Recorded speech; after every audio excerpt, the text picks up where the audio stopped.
नमस्कार दोस्तों, मैं हूं सुप्रतिम बैनर्जी। रोज मैं आपको कोई ना कोई कॉम्प्लिकेटेड मर्डर मिस्ट्री सुनाता हूं जिसमें पुलिस बहुत ही मुश्किलों से कत्ल के मामलों को सुलझा रही होती है। लेकिन आज मैं आपको क्राइम की एक ऐसी स्टोरी सुनाऊंगा जो काफी हटकर है। इस मामले में कत्ल जैसा कोई हीनियस क्राइम नहीं है, एक चोरी की वारदात है। लेकिन चोरी के इस मामले का आखिरी अंजाम क्या होता है, पुलिस उस मामले को सुलझाती है या नहीं सुलझा पाती है, ये जानना जो है अपने आप में काफी दिलचस्प है। और मैं आपको सिलसिलेवार तरीके से ये पूरा वाकया बताऊंगा। और अनडाउटेडली ये एक यूनिक केस है, और अगर यूनिक नहीं होता तो मैं आप लोगों के सामने इस स्टोरी को लेकर नहीं आता। हालांकि शॉर्ट एंड स्वीट जिसे कहते हैं, छोटा और बहुत ही दिलचस्प ये मामला है। तो इसीलिए आइए शुरुआत करते हैं। और इस कहानी के बाद, जैसा कि हमारी परिपाटी है, जो मेरी प्रीवियस स्टोरी पर आप लोगों ने कुछ कमेंट्स किए होंगे, कुछ लोगों के नाम और कमेंट्स में पढ़ूंगा और कुछ सवालों के जवाब भी मैं देने की कोशिश करूंगा। तो आइए शुरुआत करते हैं। मामला पंजाब के शहर फरीदकोट का है। फरीदकोट में एक कारोबारी रहते हैं जिनका नाम है रवदीप सिंह, और उनकी पत्नी गवर्नमेंट स्कूल में टीचर हैं जिनका नाम है गगनदीप कौर। ये दोनों अपने घर रहते हैं और इनके फैमिली में एज ऑफ नाउ अभी कोई ऐसा मेंबर नहीं है जो इनके साथ यहां रहता हो। मतलब दो ही लोग यहां रहते हैं, बाकी फैमिली के जो लोग हैं वो अलग अलग जगहों पर हैं। तो रूटीन इनका ये रहता है कि रवदीप कौर जो बिजनेसमैन है वो अपने शॉप पर हर रोज जाते हैं। दिन भर उनका वक्त जो है शॉप में ही गुजरता है, रात को वो वापस आते हैं। लेकिन जो उनकी पत्नी है गगनदीप, वो स्कूल टीचर हैं। तो स्कूल से जब वो लौटती हैं शाम को या दोपहर बाद जिसे हम कहते हैं, उसके बाद लौटने के बाद वो कुछ देर तक घर में एक ब्रेक लेती हैं, और ब्रेक लेने के बाद फिर से रिफ्रेश होकर तैयार होकर अपने हस्बैंड के पास उन्हीं के शॉप पर चली जाती हैं। और इसके बाद रात को दोनों फिर वहां से इकट्ठे वापस लौट आते हैं। तो दोनों का यही रोज का रूटीन रहता है। इनके आसपास जो रहने वाले लोग हैं मोहल्ले के और इनके जो नाते रिश्तेदार हैं, वो इन दोनों के इस रूटीन के बारे में अच्छी तरह जानते हैं। तो हुआ ये कि अब से 2 दिन पहले ये रवदीप जो हैं वो अपने शॉप पर मौजूद थे, और उनकी पत्नी स्कूल में अपनी ड्यूटी पूरी करके वापस घर आई। घर आने के बाद वो रिफ्रेश हुई, तैयार हुई, और तैयार होने के बाद फिर वो निकल गई अपने पति के शॉप पर। तो निकलने के बाद फिर उनकी वापसी जो है रात को देर से ही होती थी, कम से कम 9:30 10 तो बजते ही थे। लेकिन इस दिन शाम को तकरीबन 6:30 7 बजे उनके घर की सारी लाइटें जो है वो जल रही थी। अब ये एक अनयूजुअल सा सीन था जो इनके परिवार को जानने वाले लोगों के लिए थोड़ा अजीब था। उनको लगा कि अरे भाई क्या हो गया, मतलब आज क्या ये शॉप पर नहीं गए, या उनकी पत्नी गगनदीप घर पे रुक गई हैं क्या, क्योंकि ये अपने रूटीन से आमतौर पे हटते नहीं थे। तो और खासकर जो करीबी लोग हैं वो जिनको इनके बारे में पता था, तो उनको थोड़ी हैरानी हुई। गगनदीप के भाई वहीं रहते हैं। उन्होंने देखा कि उनकी बहन के घर की सारी लाइटें जल रही हैं और घर का दरवाजा भी खुला हुआ है। तो वो थोड़े क्यूरियस हुए, लेकिन घर के अंदर जाने से पहले उन्होंने ये तय किया कि वो एक बार अपनी बहन को भी फोन कर देंगे। तो उन्होंने अपनी बहन को फोन किया, और ऑफ कोर्स बहनोई भी साथ में थे। उन दोनों को फोन करके बताया कि तुम कहाँ हो। तो उन्होंने बताया कि हम तो शॉप पर हैं। तो बताया कि तुम्हारे घर की तो सारे दरवाजे खुले हुए हैं, लाइटें जल रही हैं, तुम लोग शॉप पर हो, ऐसा कैसे हो सकता है। ये सुनते ही जो सिंह दंपत्ति है, रवदीप और गगनदीप, इनको बड़ा टेंशन हो गया। उनको लगा यार ऐसा कैसे हो सकता है, घर का दरवाजा खुला हुआ है, सारी लाइटें जल रही, हम तो यहां पर हैं, कहीं कुछ अनहोनी तो नहीं हो गई। दोनों मतलब शॉप से बिल्कुल जल्दबाजी में भागते हुए वो अपने घर पहुंचे। तब तक जो रवदीप का भाई है, गगनदीप का जो भाई है, वो भी वहां पहुंच चुका था। और जिस बात का डर था, सामने वही मंजर था। घर का ताला जो है वो टूटा हुआ था, लॉबी के साथ जो मेन डोर है वो दरवाजा टूटा हुआ था। इसके बाद जब लोग अंदर गए डरते घबराते, क्योंकि लोगों को समझ में नहीं आता कि भाई लाइट तो जल रही है, ताले टूटे हुए हैं, पता चला घर के अंदर जाए, अंदर कोई चोर बदमाश छुपा हुआ हो, हथियारों के साथ वो हमला कर दे। लोग डरते हुए घबराते हुए अंदर गए, और अंदर जाकर उन्होंने देखा कि जितनी भी अलमारियां हैं जिसमें वैल्यूएबल्स रहते हैं, वो सारी अलमारियां भी टूटी हुई हैं, लॉकर टूटे हुए हैं। तो वो बहुत परेशान हो गए। और ये क्लियर कट एक बर्गलरी का, जिसे हिंदी में कहते हैं सेंधमारी का मामला था। इसके लिए घर हिंदी में एक और शब्द है जो पुलिस के बही खातों में लिखा हुआ होता है, उसे कहते हैं गृह भेदन, मतलब घर के अंदर भेद जाना, अंदर घुस जाना। तो ये चोरी का क्लियरली एक केस था। अब लाखों रुपए की चोरी हुई थी, कितने की हुई थी ये पता कर पाना भी मुश्किल था। लेकिन ये जो पीड़ित दंपत्ति है, इनसे जब पूछा गया कि आप बताइए कितने रुपए पैसे थे आपके, क्या था मामला, तो उन्होंने बताया कि कम से कम 14 लाख रुपए कैश थे और 35 ग्राम गोल्ड और इसके अलावा दूसरे वैल्यूएबल्स थे, जो सारी चीजें गायब हैं। इसी के साथ ही परिवार में बिल्कुल दुख का माहौल पैदा हो गया और गगनदीप जो है वो ऑलमोस्ट रुआंसी सी हो गई। जो स्कूल टीचर थी उनको लगने लगा कि भाई जीवन भर की पूंजी जो है वो चली गई, ये बहुत गलत हुआ। तो उन्होंने फौरन सारे लोगों ने पुलिस को फोन किया और पुलिस यहां पहुंची शाम के 7 बजे। पुलिस ने पहले सीन ऑफ क्राइम का बहुत बारीकी से मुआयना किया, लेकिन ये बिल्कुल ही एक ब्लाइंड केस था, क्योंकि अब चोर कौन है, कहां से आया, अभी पता करने के लिए बहुत मशक्कत पुलिस को करनी होती।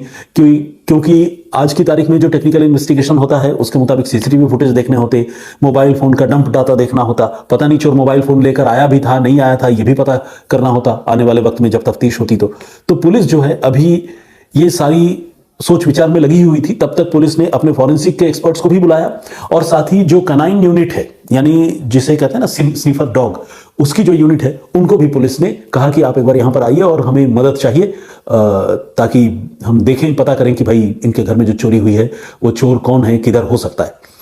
तो इस तरह के इंफॉर्मेशन पर जो उनकी स्नीफर डॉग की यूनिट होती है, उस यूनिट से एक स्नीफर डॉग को उसके जो क्यूरेटर हैं या फिर उसके जो ओनर हैं, जो एक डेडिकेटेड ऑफिसर होता है पुलिस का, जो हर स्नीफर डॉग को ग्रो करता है, उसको ट्रेन करता है, उस ऑफिसर को उनके डॉग के साथ आने के लिए कहा गया। तो जिस डॉग को ड्यूटी सौंपी गई उसका नाम था रॉक्सी। ये एक जर्मन शेफर्ड कुत्ता था, खोजी कुत्ता। उसे वहां घर में बुलाया गया। पुलिस वाले तब तक मौजूद थे। ये स्नीफर डॉग वहां मौके पर आया और मौके पर आने के बाद जो भी उसका ट्रेनर है और एक्सपर्ट है, उसने स्नीफर डॉग को, ये जो चोर वहां घर में घुस आया था, उस संदिग्ध आदमी की जो सेंट होती है, जो एक ह्यूमन बॉडी की जो एक ओडर होता है या कह लें कि जो एक बू होती है, उसको रिसीव करने के लिए इस डॉग को स्पेशली ट्रेनिंग दी जाती है। तो इस स्नीफर डॉग को घर पे वहां पर बुलाया गया और इस स्नीफर डॉग को अलग अलग जगहों पर, जहां पर भी वो सस्पेक्ट गया हो या जहां पर उसके हाथ या पांव के निशान हो, वहां पर इस स्नीफर डॉग को उसका सेंट लेने के लिए जो है बहुत करीब लाया गया। कभी अगर आप लोगों ने वो सीन देखा हो तो मैं आपको बताऊं, जो कुत्ता होता है, जो स्नीफर डॉग होता है, उसको बिल्कुल पकड़कर उस पर्टिकुलर जगह पर जहां पर भी वो संदिग्ध आदमी कोई भी डिपॉजिट्स छोड़ता है या कहीं हाथ या पांव रखता है, वहां का स्मेल जो है देर तक स्नीफर डॉग को लेने के लिए ट्रेनिंग के तहत उस कुत्ते के मुंह को पकड़कर उस जगह पर रखा जाता है। जब वो कुत्ता उस बू को पूरी तरह से रिसीव कर लेता है और अपने अंदर जज्ब कर लेता है, फिर उसे खुला छोड़ दिया जाता है। ये एक प्रोसेस होता है। तो यहां पर जो एक्सपर्ट है उसने रॉक्सी के साथ कुछ ऐसा ही किया। रॉक्सी ने जब वो स्मेल रिसीव कर ली, जब वो ह्यूमन बॉडी की सेंट जो है उसे रिसीव कर लिया, उसके बाद उसे खुला छोड़ दिया कि अब ये रॉक्सी जिधर भी जाए लेकर जाए और चोर के बारे में पता करे। रॉक्सी जो है ये स्मेल लेने के बाद काफी बेचैन हो गया, कभी दाएं कभी बाएं, इस तरह से ही उनका बिहेवियर होता है, क्योंकि फिर वो सर्च मोड में आ जाते हैं, एक्टिव हो जाते हैं। और इस तरह से शाम, जैसा मैंने आपको बताया, पहला इंफॉर्मेशन तो शाम को 7 बजे मिला था। ये स्नीफर डॉग ने उस केस को ज्वाइन किया रात को 9:30 बजे। इसके बाद स्नीफर डॉग जब एक्टिव हुआ, समझ लीजिए और आधे घंटे 45 मिनट लगे होंगे एक्टिव होने में। उसके बाद स्नीफर डॉग लगातार अलग अलग जगहों से होता हुआ रास्ते पर चलने लगा और उसके साथ साथ पुलिस की टीम उसका पीछा करने लगी, क्योंकि अगर पुलिस की टीम साथ में नहीं जाएगी तो आप समझ सकते हैं कि फिर डॉग जो है अपने टारगेट तक पहुंच जाएगा, पुलिस वाले ढूंढते रह जाएंगे। तो इसीलिए पुलिस की टीम भी अब रॉक्सी के पीछे पीछे चलने लगी। मोहल्ले से निकले, उसके बाद तंग गलियों से होता हुआ आगे खुला मैदान, वहां पर पहुंचा। फिर आगे जाकर नहर के किनारे रास्ता था, वहां पर यह स्नीफर डॉग गया। इतनी खुली जगहों से यह स्नीफर डॉग गुजरा जहां किसी भी आदमी के शरीर की जो बू है वो हवाओं में ऐसे गायब हो सकती है कि मतलब ये कुदरत का करिश्मा है कि कोई स्नीफर डॉग जो है उस बू को अपने अंदर रिस्टोर करके रख सकता है। अदरवाइज इंसान या किसी दूसरे जानवर के बस का रोग नहीं है। तो बिल्कुल खुली जगहों से, मैदान से होता हुआ इस सर्द मौसम में रात को 10-11 बजे वो स्नीफर डॉग जो है ट्रैवल करता रहा, पैदल ही चलता रहा और तकरीबन 5 किलोमीटर वो पैदल चला और 5 किलोमीटर पुलिस वाले रॉक्सी के साथ उसके पीछे पीछे चलते रहे। तंग गली, मोहल्ले, मेन रोड, कनाल का एरिया, खुला मैदान, इन सारी जगहों से होते हुए 5 किलोमीटर चलने के बाद स्नीफर डॉग एक मकान के बाहर पहुंचा और उस मकान के बाहर जब पहुंचा तभी बज रहे थे रात के तकरीबन 12:30। वो स्नीफर डॉग वहां पर पहुंचकर फिर से थोड़ा बेचैन बिहेव करने लगा, कभी दाएं कभी बाएं, इधर उधर देखता, ढूंढने की कोशिश करता। उसी जगह पर उस स्नीफर डॉग ने रुककर एक जगह से फिर से काफी देर तक एक स्मेल जो है वो पिक किया और उसने ये काम खुद किया ऑटोमेटिकली।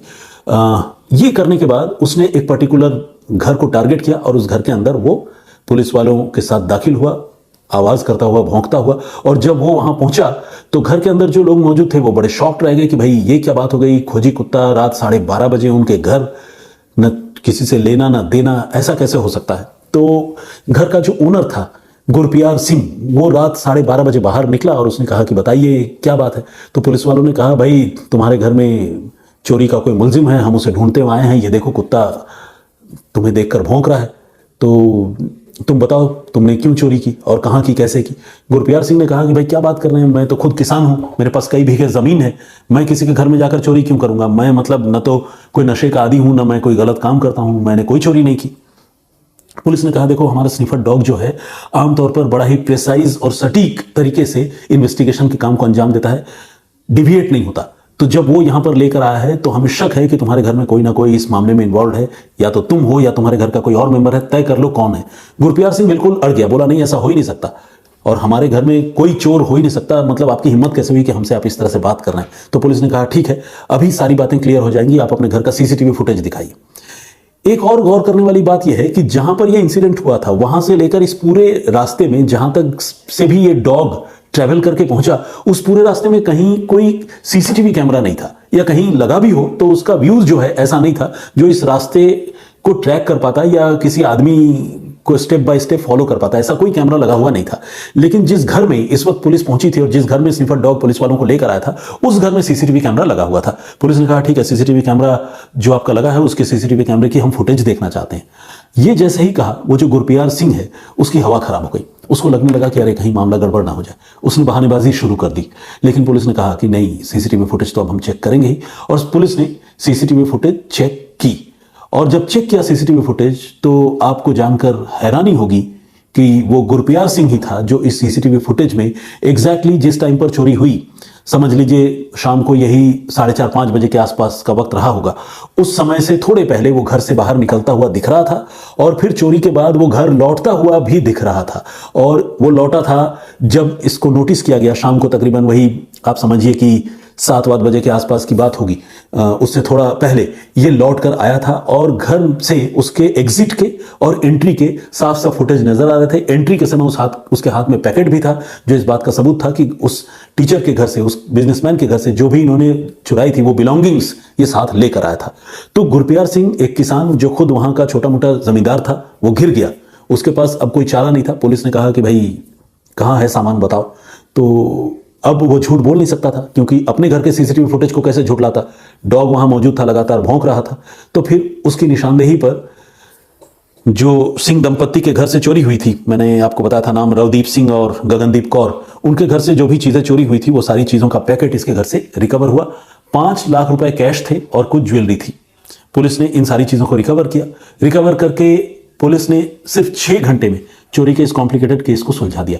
अब आप पूछेंगे कि चोरी 14 लाख की हुई थी, घर से 5 लाख रुपए कैसे बरामद हुए, क्या वाकई यही चोर था या कोई और था? तो इसका जवाब यह है कि जब इन्होंने रिपोर्ट लिखवाई थी तो शुरू में इन्होंने अमाउंट ज्यादा लिखवाया था, कैलकुलेशन की गलती हो, या फिर कई बार लोग जो है सेफ साइड में, जब किसी के साथ इस तरह का हादसा होता है, मैंने देखा है एज अ क्राइम रिपोर्टर, लोग जितना नुकसान होता है उससे ज्यादा बढ़ा चढ़ाकर लिखा देते हैं, क्योंकि कई बार लोगों को लगता है कि चांस भी ले लिया जाए, कहीं ऐसा हो कि कोई चोरों का गैंग पकड़ में आ जाए और उनके पास से ढेर सारी ज्वेलरी रिकवर हो जाए, कैश रिकवर हो जाए। तो अगर वो ज्यादा क्लेम करेंगे तो हो सकता है कि दूसरे जो कैश और ज्वेलरी है वो भी शायद इनको मिल जाए। एक बैक ऑफ द माइंड लोगों के दिमाग में ये भी होता है। हालांकि मैं ये नहीं कह रहा हूं कि इस दंपत्ति ने भी वही सोचकर किया होगा, लेकिन इन्होंने जो अमाउंट पुलिस को बताया था वो काफी ज्यादा बताया था, 14 लाख रुपए बताया था, लेकिन 14 लाख की चोरी नहीं हुई थी। बाद में उन्होंने अपने अमाउंट को रिवाइज किया और बताया कि हाँ हमारे घर से 5 लाख रुपए ही चोरी हुए थे। तो इस तरह से एक स्निफर डॉग ने महज 6 घंटे के अंदर सिर्फ अपने सूंघने की अद्भुत क्षमता और ट्रेनिंग की बदौलत चोरी के एक बिल्कुल ही ब्लाइंड मामले को सॉल्व कर लिया। ऐसा मामला जिसको सॉल्व करने में शायद पुलिस को कई दिनों या हफ्तों का वक्त लग सकता था।